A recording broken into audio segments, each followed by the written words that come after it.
Imagine nascer num lugar onde a sua vida não é sua, onde o seu nome pode ser trocado, o seu corpo pode ser vendido, e o seu futuro nunca é decidido por você. Imagine crescer sabendo que o sol vai nascer todos os dias, mas que a liberdade talvez nunca chegue. Essa foi a realidade de milhões de pessoas no Brasil por mais de 3 séculos. E quando a liberdade finalmente chegou, em 1888, ela veio tarde, veio incompleta e veio sem pedir desculpas. Hoje eu quero te levar para dentro dessa história, não como uma data fria de livro, mas como um momento que mudou o país para sempre e que ainda ecoa na nossa vida até hoje. Durante muito tempo, o Brasil foi construído com mãos que não eram livres. Homens, mulheres e crianças arrancados de suas terras, trazidos à força em navios apertados, cruzando um oceano inteiro, sem saber se chegariam vivos. Ao desembarcar, não recebiam acolhimento, recebiam números, ordens e castigos. Eram obrigados a trabalhar do nascer ao pôr do sol, muitas vezes até a noite avançar,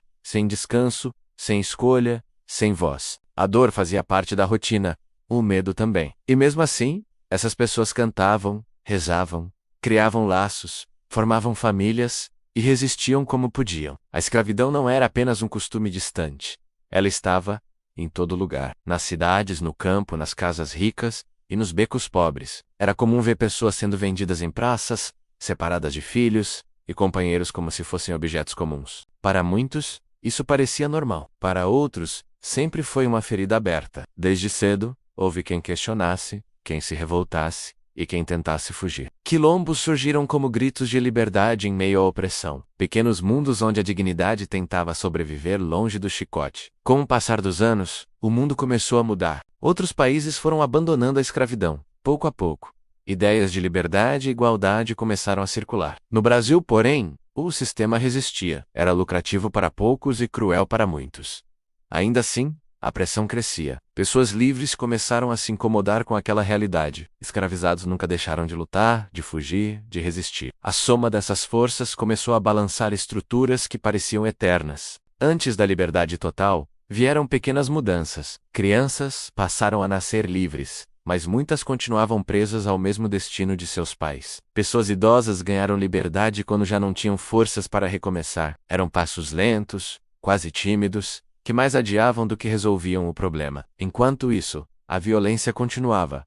A exploração seguia firme. A liberdade parecia sempre um amanhã distante. Chegamos então ao ano de 1888. O país estava cansado, dividido, pressionado. Fugir já era comum. A escravidão estava enfraquecida, mas ainda viva. Foi nesse cenário que, em um dia de maio, uma assinatura mudou tudo. Com poucas palavras, a escravidão foi oficialmente encerrada. Não houve festa para todos. Não houve plano, não houve apoio, apenas um papel dizendo que, a partir daquele momento, ninguém mais poderia ser propriedade de ninguém. A notícia se espalhou rápido. Para alguns, foi motivo de alegria. Para outros, de revolta. Para quem tinha vivido toda a vida em correntes, a liberdade chegou como um sopro, mas também como um susto. O que fazer agora? Para onde ir? Como viver em um mundo que nunca ofereceu escolha? Sem terra, sem dinheiro, sem estudo, muitos foram deixados à própria sorte. A liberdade existia no papel, mas a realidade continuava dura. É importante entender que a abolição não foi um presente. Foi conquista, foi fruto de luta, resistência e pressão constante. Pessoas escravizadas nunca aceitaram passivamente aquela condição. Fugiram, se organizaram, resistiram, de todas as formas possíveis. Pessoas livres que acreditavam em justiça também ajudaram, escreveram, falaram, pressionaram. A assinatura foi apenas o último ato de uma história muito maior. E aqui surge uma pergunta importante. O que é liberdade quando não existem caminhos para caminhar? Pense nisso por um instante.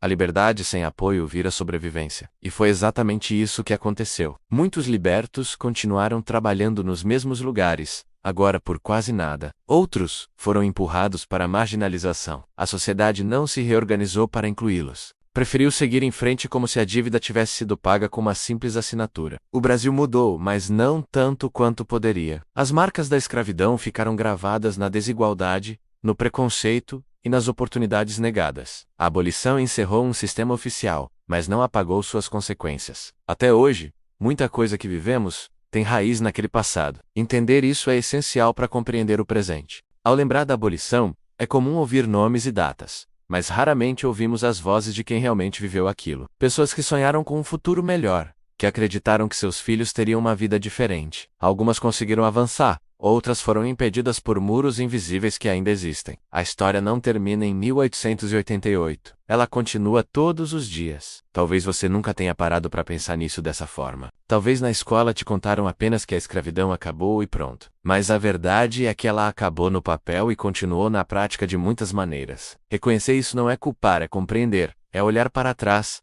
para não repetir erros no futuro. E aí vai a segunda e última pergunta de hoje. Será que o Brasil realmente resolveu os problemas que nasceram naquele período, ou apenas aprendeu a escondê-los melhor? Essa reflexão é importante porque a história não é algo distante. Ela vive em nós, nas ruas, nas relações, nas oportunidades e nas ausências. Quando falamos da abolição, falamos de dor, mas também de esperança. Falamos de um povo que resistiu por séculos, e ainda assim, deixou marcas profundas na cultura, na música, na comida, na fé e na identidade do Brasil. Nada disso pode ser apagado, pelo contrário, precisa ser lembrado e valorizado. O fim da escravidão foi um passo gigantesco, mas incompleto.